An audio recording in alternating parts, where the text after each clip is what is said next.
বেহাল দশা লিচুবাগান বিপণী বিতান মার্কেটে, গোটা বাজারে নেই মানুষের দেখা। ভাঙাচোরা অবস্থায় পড়ে রয়েছে দোকানপাট। আছেন মাত্র দুজন ব্যবসায়ী। বাম আমলে তৈরি হয়েছিল লিচুবাগান মুকুট বিপণী বিতান মার্কেট।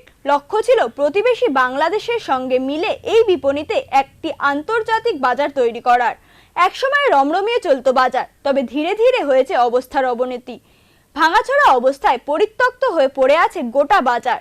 একসময় চূড়ান্ত ব্যস্ত থাকা বাজারে এখন নেই মানুষের দেখা। গোটা বাজারে রয়েছেন মাত্র দুজন ব্যবসায়ী। ব্যবসা খুবই মন্দা।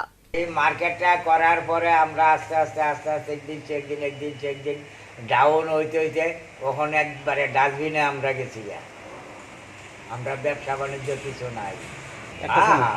অনেক লোক আগে দোকান লেবে, তখন আমরা মাত্র দুইজন আছি, সবজি বেশি না, দুইজনেরই বাকি নিতে আমরা এই বুঝতে থাকি। বুঝতে পারি কি যে কারণটা আমরা আর বুঝতে একদম আমরা পাইছি না। সকালবেলা বাজারে গেছি, আগের দিনের মাল একটু টুকটাক রয়েছে দোকানে, একজন দোকান খুঁজছে, আরেক মাল লয়ে আইছে, যাই দেখি পরিষ্কার হয়ে গেছে। আর এখন একদিন আনলে 3 দিনও বেচা শেষ করতে পারি না। 10 কেজি আনলে 2 কেজি ফলাই ডাস্টবিনে।